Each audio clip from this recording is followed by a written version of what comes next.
Breaking tonight, Iran and the United States reach a new ceasefire agreement to stop the fighting and reopen the Strait of Hormuz.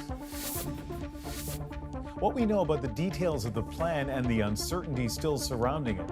Plus, we're on the ground with reaction from Tehran and Jerusalem.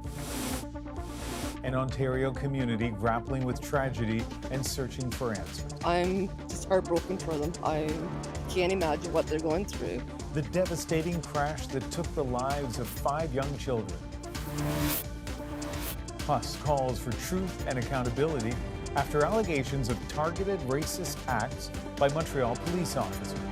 We cannot say that we're shocked. Those stories are happening every day, and there are others that's coming out. The promises by officials to rebuild public trust. From CBC News, this is The National with Ian Hennemensing. A major breakthrough tonight in the war between the United States and Iran. After more than 100 days of conflict, the U.S., Iran, and Pakistan all say a ceasefire agreement has been reached. Donald Trump says the naval blockade of the Strait of Hormuz is ending. Pakistan's prime minister insists fighting will cease on all fronts. But key questions remain unanswered about the details of this agreement, and nothing has been formally signed yet. Let's bring in Katie Nicholson now, who's been following this story for us from Washington. And Katie, break down what led to this moment and what we know so far. All right. So first word of this came from Pakistan today. The Prime Minister Shehbaz Sharif posted on social media that a deal had been reached. This is a little of what he said. Both sides have declared the immediate and permanent termination of military operations on all fronts, including in Lebanon. Now, the U.S. president then also confirmed the deal that, of course, he had been teasing all day, posting this: I hereby fully authorize the toll-free opening of the Strait of Hormuz and simultaneously herewith authorize the immediate removal of the United States naval blockade. Ships of the world, start your engines, let the oil flow. Now, Iran's deputy foreign minister confirmed that the text of this memorandum of understanding was indeed finalized, and Iran's National Security Council also confirmed that the war and military operations were ending immediately on all fronts. As it stands right now, all parties are expected to sign this on Friday in Switzerland. But before then, Pakistan has said there's going to have to be a lot of technical talks ongoing throughout the week. Worth noting that this deal reached Sunday despite strikes between Israel and Hezbollah, which threatened to derail the talks and reportedly upset Donald Trump. So all of this just hours old, and as we've seen, agreements can be fragile. But what do we know about what is and is not in it? Okay, so there are lots of claims leaking out about what is in this memorandum of understanding, what it covers, what it doesn't cover. So it's perhaps helpful to think of this as a step toward ironing out some of the more contentious points. So as the president has said, the Strait of Hormuz would open with the signing of this MOU, presumably, if everything goes to plan on Friday. He alluded to the fact that they may need a little time to clear any mines that Iran has laid in the Strait of Hormuz, and that the U.S. would end this maritime blockade of Iranian ports. On those points, we are reasonably clear. But this deal also provides more runway, an additional 60 days to address the more stubborn and thorny issues like the future of Iran's nuclear program. So it would seem that there's still much to be discussed, including around one of the most contentious issues, enriched uranium. We also know Iran has been pushing hard for sanctions to be lifted, and that will likely also be another one of those heavily contested points. So lots yet to shake down on this, even before the deal is signed, and then possibly for weeks, maybe months after. Katie Nicholson in Washington. Thank you. Crystal Gamansing is in Jerusalem, where it is the early hours of Monday morning. Crystal, what can you tell us about the reaction there? Well, Ian, many people, including me, went to bed being prepared to be woken up by mobile alerts and sirens. There was a threat of Iranian counter-strikes following Israel's deadly strikes earlier on Sunday in the Dahia suburb of Beirut.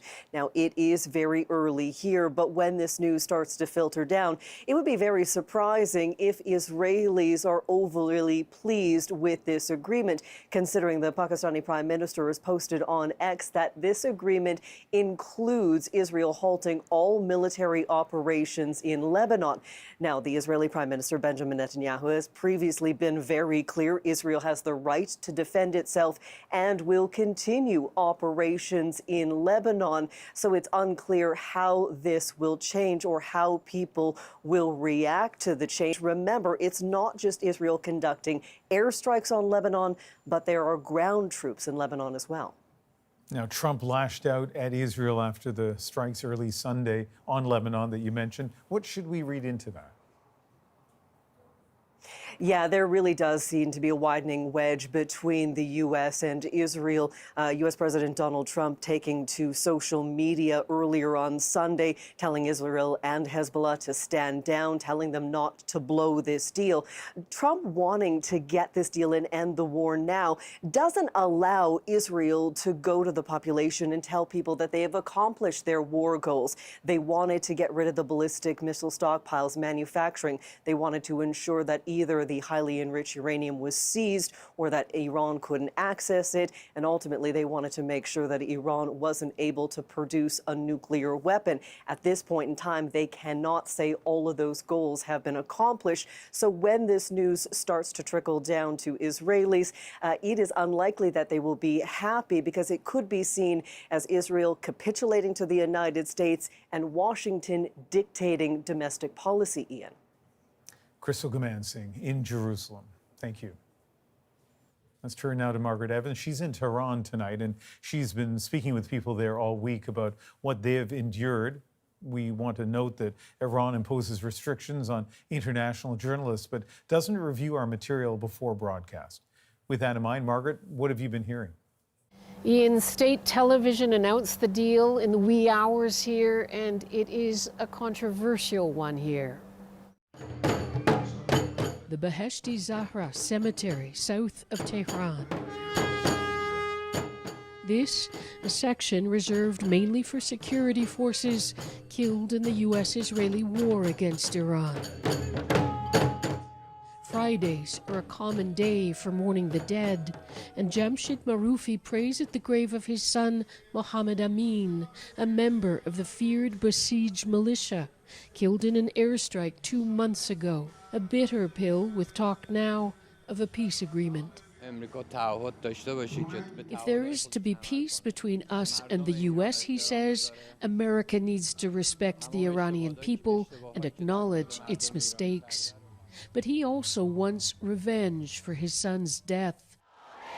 And at near nightly gatherings denouncing the U.S. and Israel, hardline government supporters say Iran should refuse a deal. I would rather them not negotiate, says Samira Yusufinejad. I would like a war that ends in Iran's victory.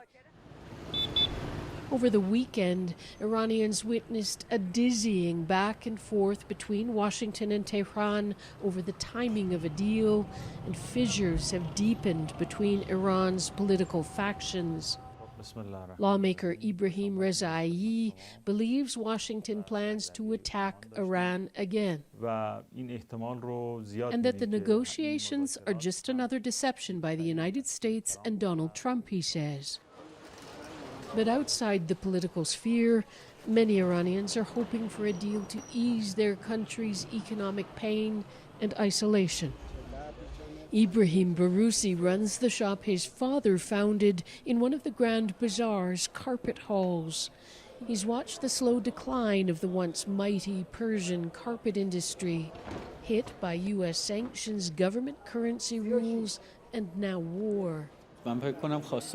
Anyone engaged in war wants it to be over soon, he says. We want an agreement, but in a way that benefits both parties. But all that, of course, hangs by little more than a thread. And with a signing date set for Friday, Ian, it could still be a long and very bumpy week. Margaret Evans in Tehran tonight. Let's bring in Janice Stein, founding director of the Munk School of Global Affairs and Public Policy. And I want to start with your reaction to this deal, Janice.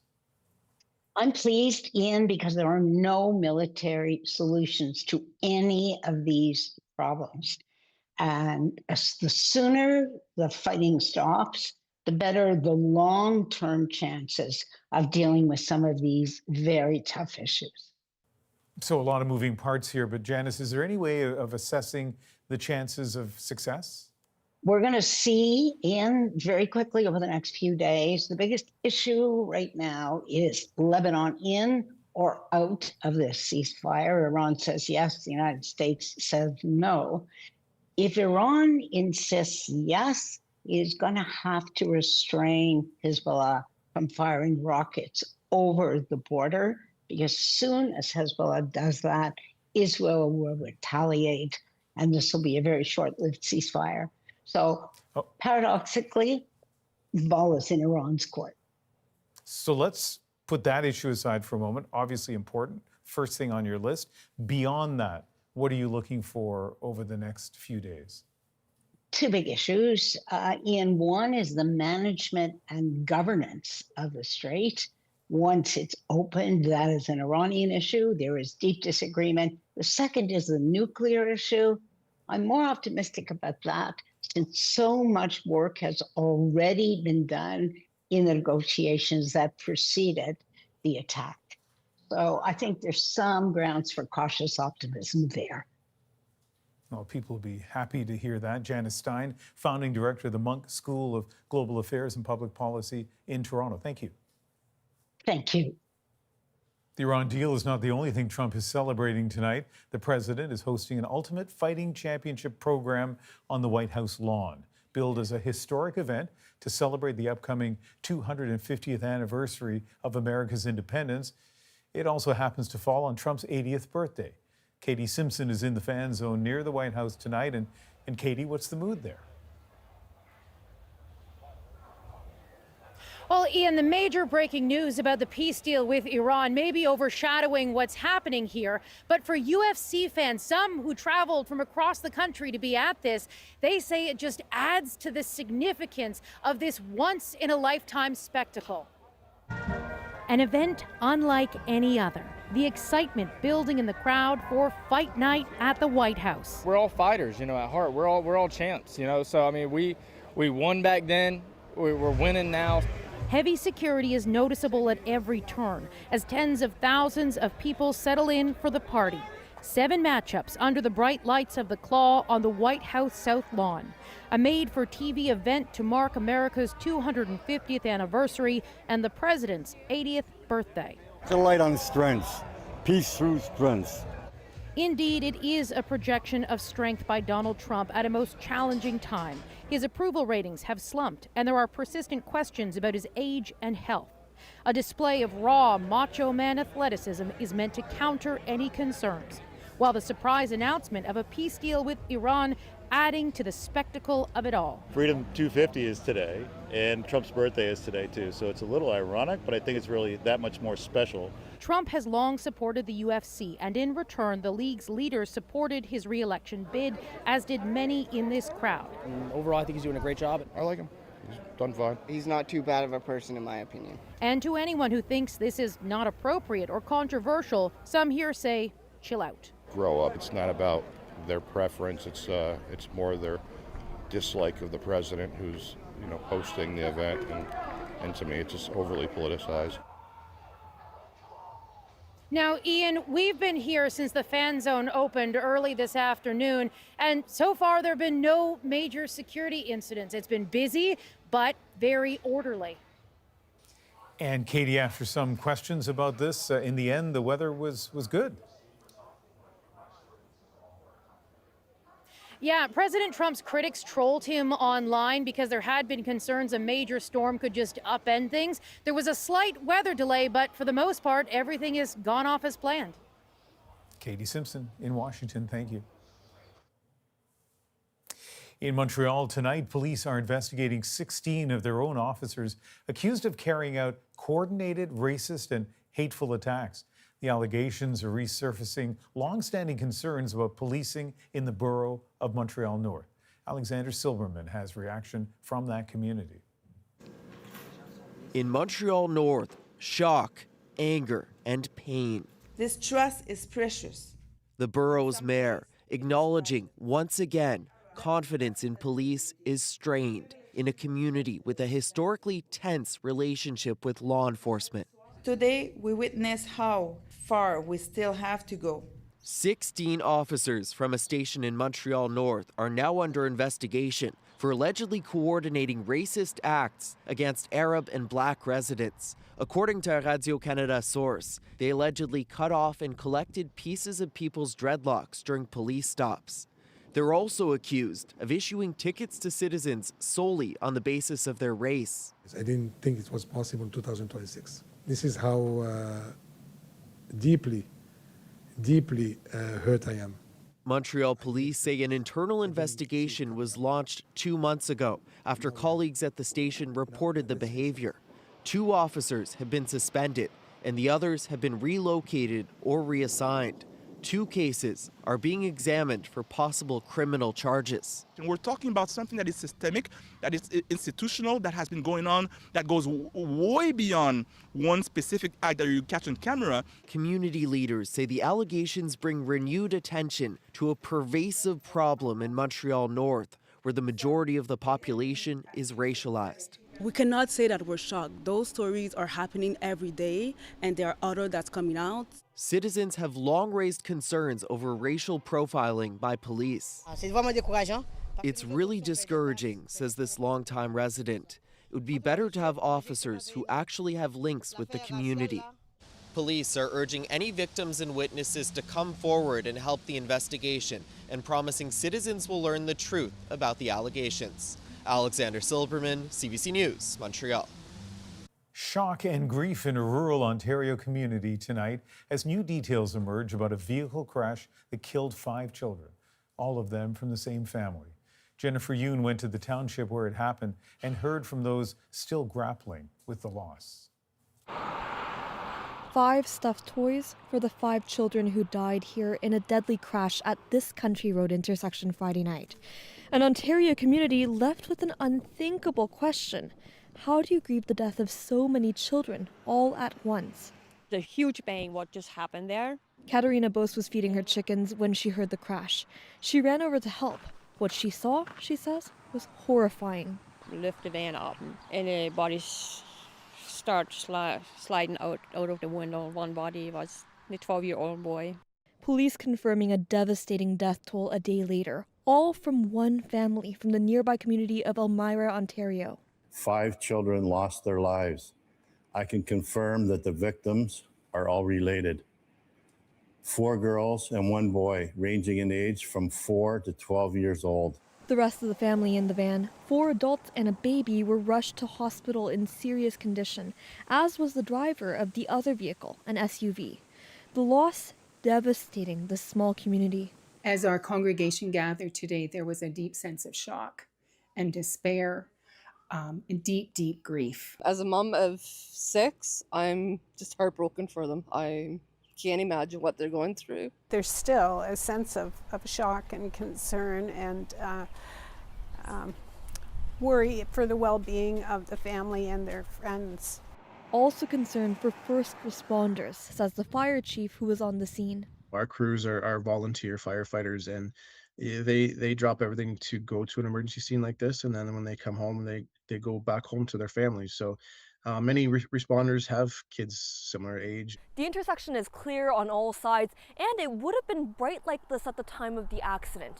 Police now trying to find out what exactly happened so they can prevent another tragedy. Jennifer Yoon, CBC News, Mapleton, Ontario. In Missouri, 12 people were killed this morning when their skydiving plane crashed.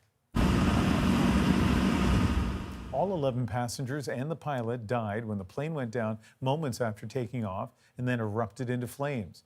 Officials say the plane had been unable to gain altitude, then it made a sudden turn, crashing into a field near the airport.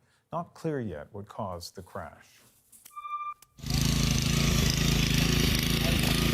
And 6 people are dead after 2 helicopters collided over Rio de Janeiro. One of the choppers then crashed into a car dealership. An investigation is underway to figure out the cause of this collision. Prime Minister Mark Carney is honoring his roots, visiting his family's ancestral village in Ireland. The way I view it is this is a welcome for Canada. I mean, those are Canadian flags. The homecoming next. And the deep divide over Iran playing in the FIFA World Cup. Politics aside, I love my country and I love the sports in Iran. This team is supporting the Islamic regime. CBC News visits an LA neighborhood home to the largest Iranian diaspora. Plus how a dog swept out to sea was rescued and reunited with its owner. The fact that it actually happened and it turned out as positively as it did was just phenomenal. We're back into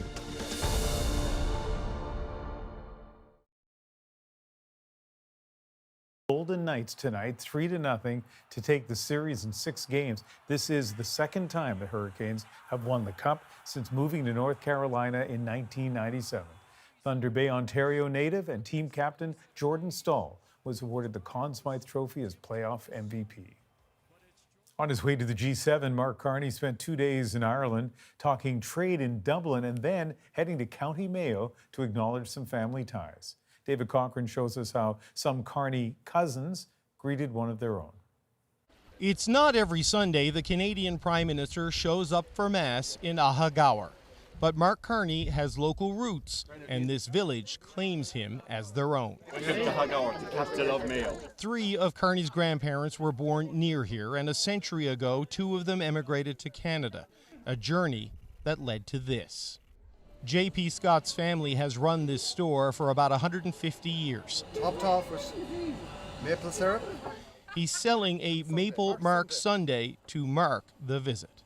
So we hope this is going to put us on the map, be it like Obama going to Montreal or JFK going to New Ross or Ronald Reagan going to Ballyporeen. As this Irish village claimed Carney as their own, they made it look a lot like Canada. This is all for you.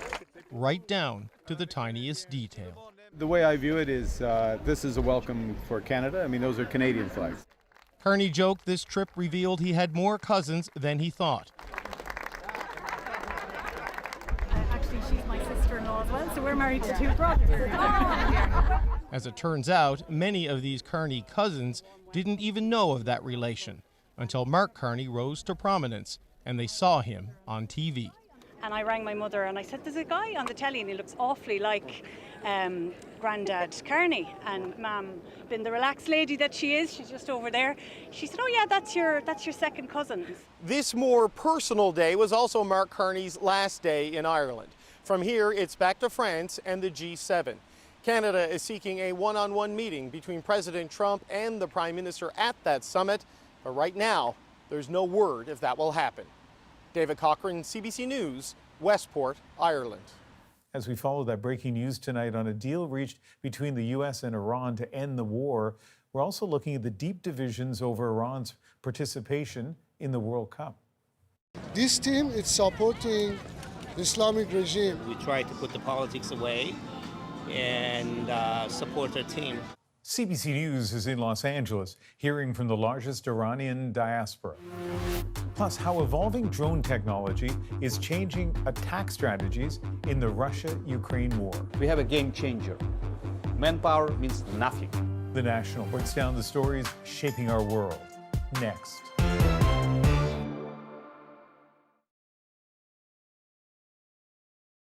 In the breakdown tonight, Iranian Americans face a dilemma ahead of the country's World Cup opener and how Ukraine's slowing Russia's advance in the war. More than 4 years into Russia's invasion, territorial and tactical gains appear harder to achieve. Today, we have a game changer. Manpower means nothing. Ukraine's drone unit changing the battlefield dynamics. But first, They are not real team of Iran. Exposing the deep rift in Iran's diaspora as the country begins its World Cup campaign in LA. We support those guys, and there is no conflict for me at all. Fans torn between supporting the team and opposing Tehran. Lindsay Duncombe is in Los Angeles, home to the biggest Iranian diaspora, where national pride and political protest are, for many, fault lines. War, sports, and politics are colliding in Los Angeles. The World Cup is intensifying emotion at this Sunday morning match Aria FC is in light blue. The players are all older than 45 and mostly Iranian American. I know, I have lived in the United States or abroad for 47 years now, but still the heart beats for Iran. Manager Nader Adeli escaped the Islamic regime. He's protested Iran's government, but still, he will be cheering for Iran's national team. He knows not everyone feels that way. They've said that, no, this is not the time to support. It just gives the legitimacy to Iran government. I don't care about that. Strong feelings, as for the first time in history, a country at war with its host will participate in the World Cup. And it's all happening in a community with deep ties to both countries. Iran's national team, known as Team Melli, qualified early for the World Cup, but getting here has been fraught. The players' domestic league was shut down when the U.S. and Israel's bombing campaign began in February. For months, the team's participation was up in the air. I think let them play. Iran moved its pre-tournament base from Tucson, Arizona to Tijuana, Mexico because of concerns over American visas. The U.S. doesn't want anyone with links to Iran's Revolutionary Guard in the country. The players' paperwork came through just 10 days before the tournament. They'll be allowed into the country the day before matches, but Iran says key staff won't be allowed in. In an interview with ESPN, Iran forward Alireza Jahanbakhsh focused on soccer. We are peaceful people. We have a very rich history. Maybe there are things happening all around, but this is the most important thing. The tension around Iran's first matches is elevated because of where the games are. This part of West LA is known as Tarangelis, the heart of a huge diaspora, built by people who fled Iran's oppressive regime more than 40 years ago. Los Angeles is home to the largest Iranian population of any city outside of Iran. It's estimated there are more than 200,000 Iranian Americans living in or around this city. And feelings about this World Cup, this Iranian soccer team, are complicated. People of Iran, they don't have a voice, so we are in here to be their voice, to show, demonstrate to the world that this regime is a terrorist regime. It's not real. Ali Khorsand and Farhad Kashai protested outside the first American match in Los Angeles. There have been protests like this across LA. Outrage from people who see the Islamic Revolutionary Guard Corps, or IRGC, using the World Cup as a way to sports wash the killing of dissidents and decades of oppressive rule. This team is supporting the Islamic regime, and people, they don't like the Islamic regime. So, and the problem is this team is not the team of people of Iran, because they chosen by the IRGC, so they are not real team of Iran. They are coming in here just for propaganda. They see evidence of that in the Islamic Republic's social media. This video shows Team Melli with what appears to be ghosts of children killed in the war. Still, in Tarangelis, some Iranian Americans say it's possible to oppose the government and support the soccer team. David hopes to buy last-minute tickets for the first match. It's a national game, and it's very important. This is regardless of the regime or politics, so we try to put the politics away and support our team. It's our national team. Atabak Yousefzadeh plans to watch with friends. And all of the athletes, we support those guys, and there's no conflict for me at all. Politics aside, I love my country, and I love the sport in Iran. I think most people here are anti-regime, and probably more ferociously so than other diasporas in Canada, for example. Salma Musa studies the intersection of politics and sports at UCLA, and she's Canadian. She says how Iranian Americans feel about the World Cup depends on how they see the team. But the main difference, I would say, is whether or not people see the national team as an extension of the government versus an extension of the people.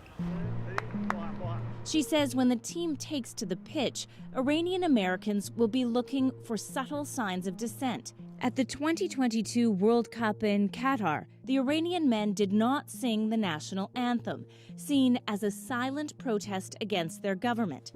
Earlier this year, 7 players on the Iranian women's team attempted to defect while playing in Australia, although most changed their minds and returned home.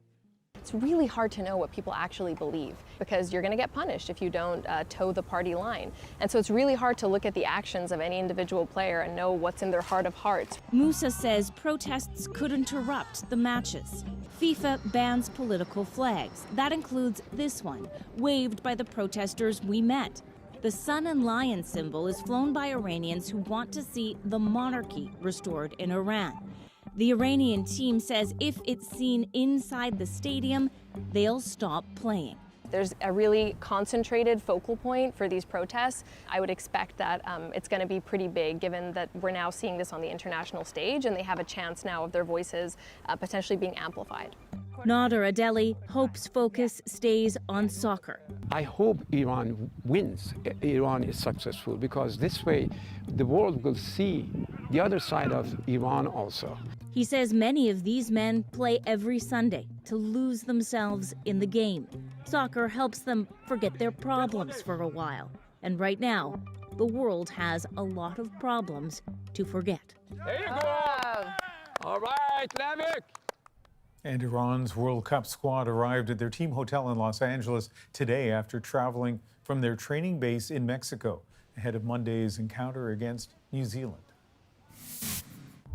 Coming up, Ukraine is halting Russia's progress on the front line and hitting back with deep strikes. The war is in your house. You cannot sleep well. How a natural fortress and new tech keeps Kyiv in the fight. Next.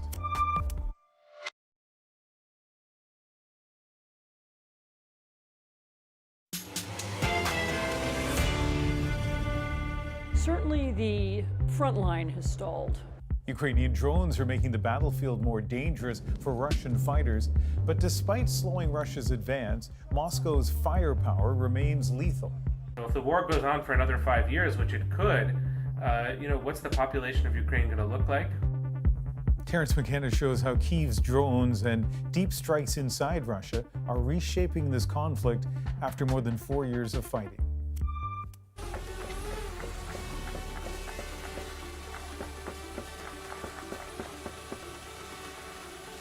There is a feeling that the tide has turned in the Ukraine war. For about 4 years, the Russians were consistently capturing and destroying Ukrainian territory. But now that Russian advance appears to have been halted. Does that mean the war will end anytime soon? A key factor is Ukrainian mastery of drone warfare. At the front line in the Russian-occupied eastern Ukraine province of Luhansk, a Ukrainian drone unit operates under the cover of a heavily wooded area the soldiers ironically call the Enchanted Forest. The trees are scarred from bullets and bombs. A remarkable Ukrainian documentary shows how they carefully assemble explosive drones and then set them off on their mission, trailing thin fiber optic cable that allows them to be controlled without electronic interference from Russians a few miles away. Inside a hidden underground command bunker, the path of the drones is controlled by experienced pilots like Serhiy. The Russians try to protect themselves by stringing netting over entire streets. But Serhiy can often maneuver his drone under the netting and calmly fly straight into a Russian military vehicle transporting soldiers to the front. It could be a truck transporting military personnel to war.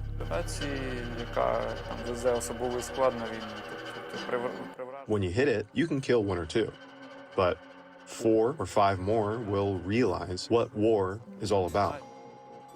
On this night, Serhiy pilots his drone to a nearby Russian-occupied village where he knows every street. he looks for the infrared heat signature of a running military vehicle, locates it, and zooms in for the kill.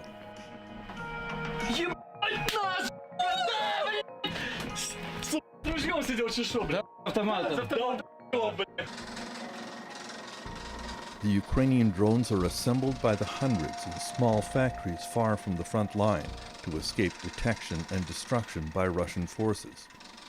Alexei Reznikov presided over Ukraine's war effort as defense minister at the time of the 2022 Russian invasion. We are using new electronic warfare, which is cheaper, easy scalable. We can produce in the garages. Today, we have a game changer. Manpower means nothing. So the country with the population 140 million means nothing. Ukrainian TV has highlighted the work of an all-female drone unit also hunting Russians. The drone videos show how direct and personal this sort of warfare can be. Russian soldiers are chased down one by one, and their desperate and terrified expressions caught on camera at the moment of their death. Honestly, I think only about how to kill as many of them as possible. Former Ukraine Foreign Minister Vadim Pristaiko says the graphic videos send an important message to Russians. We wanted to bring this message back home. Stay away from recruitment offices. Your Russians, whoever is coming to office to be sent to kill Ukrainians, don't do it, because we will kill you first. For our people, what the message is different. Our message is the drones fight first, or as we call robots fight first. So we're telling our soldiers, we value your life. Of course, the Russians have also woken up to the power of drone warfare. At the Ukrainian frontline position in the Luhansk forest, murderous Russian drones are constantly buzzing overhead. I hate this sound. When they hear the sound of approaching Russian drones, the Ukrainian soldiers scramble to try to shoot them down with their rifles. The result is a kind of stalemate, and the Russian advance in Ukraine seems to have stalled.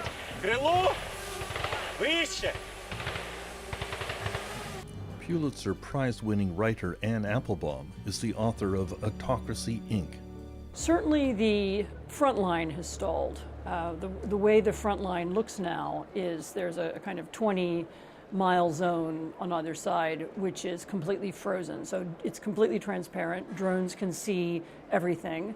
Anybody who comes into it, whether it's a person or a tank or any other kind of equipment, is immediately identified by a drone and very likely to be hit. And that means it's difficult, if not impossible, to move forward. Retired American General Ben Hodges was the commander of the U.S. Army in Europe and now regularly visits Ukraine. Do you believe that the Russian army has definitely stalled in Ukraine? Without a doubt. I mean, the Russians have lost more than they are recruiting each month, and about the only thing that the Russians are still able to do is to kill innocent Ukrainians at night with these attacks on apartment buildings. The Ukrainians have developed this new interceptor drone and are now able to shoot down about 90% of the Russian drones sent to attack their cities. But it's not enough. There is limited defense against Russian ballistic missiles, especially as the Ukrainian supply of US-made Patriot missiles runs out. The resulting damage has been horrendous. 23 civilians died in this recent attack on a Kyiv apartment building, but General Hodges says this sort of attack does not really alter the course of the war. It's the equivalent of our air forces in World War II or the U.S. Air Force in Vietnam, bombing the hell out of the enemy, and it doesn't work. Nobody surrenders. The Luftwaffe did that to Great Britain during the Second War. It doesn't work. It's terrible. It kills innocent people, but even during this past winter, where the Russians made a determined effort to destroy the power grid in Ukrainian cities to freeze people, it didn't work. In terms of the morale of Ukraine, it was a very rough winter. People, senior citizens dying in their, in the cold. Are they ready to do that again? This one was particularly bad. I lived through the whole winter in Kiev, minus 26, and I know that by Canadian standards it's not that much, but by European standards it's catastrophe. So this was tough, but we believe that if we manage to pass through this one, the next one won't be as harsh. Historian Michael Kimmage of the Kennan Institute in Washington is less optimistic and thinks Ukraine's recent success will not deter Vladimir Putin in any way. And he can continue pounding civilians in Ukraine on the premise that this is going to get Ukraine to break. And I think what Putin is eyeing, I mean, of course, it's only June at the moment, but Putin is eyeing the next winter, trying to degrade Ukraine's critical infrastructure and make that a very difficult winter for Ukraine to survive. The cumulative effect of Russian bombing night after night is taking a serious toll on Ukraine.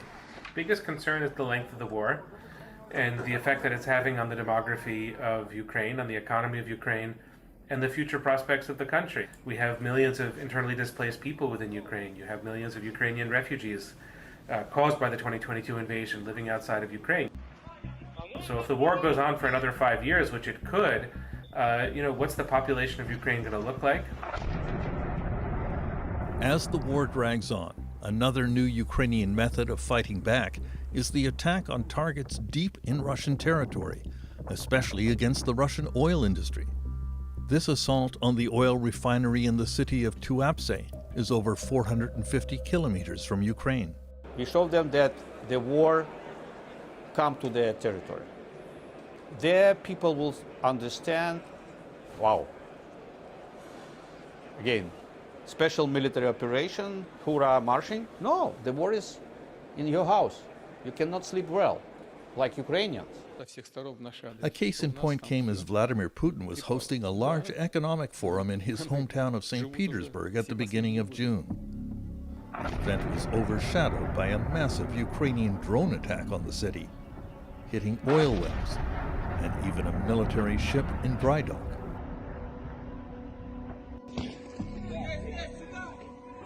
Ukrainian President Volodymyr Zelensky followed that up with an offer to meet Putin personally for peace negotiations, an offer Putin immediately refused. Zelensky met this month with his European allies in London, an illustration of how Europe has stepped in to replace the United States as the main backer of Ukraine. It was a reminder that even without American support, Zelensky still has cards to play. And Ukraine's President Volodymyr Zelensky said he spoke to Trump today about Washington's assistance throughout the war and efforts to end it. Coming up, a German shepherd gets swept out to sea on a kayak. Just seeing him in the kayak on its own, I made a noise that I haven't repeated since. Hello, buddy. How people pulled off an incredible rescue next in our moment.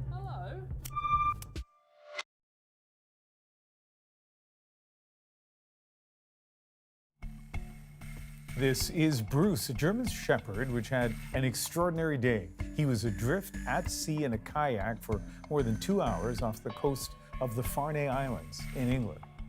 A captain at a local boat tour company went out to search for him, and that miraculous rescue makes our moment tonight. Yeah. The shepherd's on board. Yes.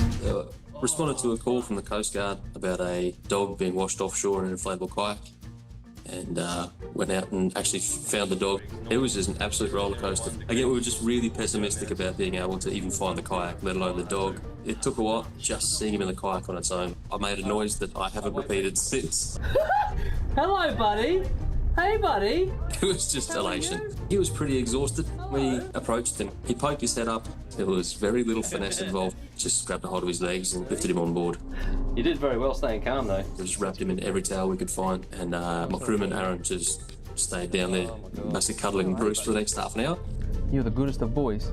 Bruce was the calmest being on board. He just was fine. He didn't make a noise the whole time. I have no idea how, but yeah, it was amazing. We left him with the Coast Guard there, and they reunited him with his owner. The fact that it actually happened and that it turned out as positively as it did was just phenomenal. So this started with the German shepherd in the kayak with the owner holding on to it, but it was windy and the kayak got away from the owner, went adrift. And I mean, if you've been out on the water, to find a kayak that's just out somewhere at sea, is extraordinary. Very lucky day for everybody involved, and especially, of course, for Bruce. From all of us here at The National, thanks for being with us. I'm Ian Hannamansing in Vancouver. You can also join me on CBC News Network weeknights at 7 Eastern, 4 Pacific. See you then.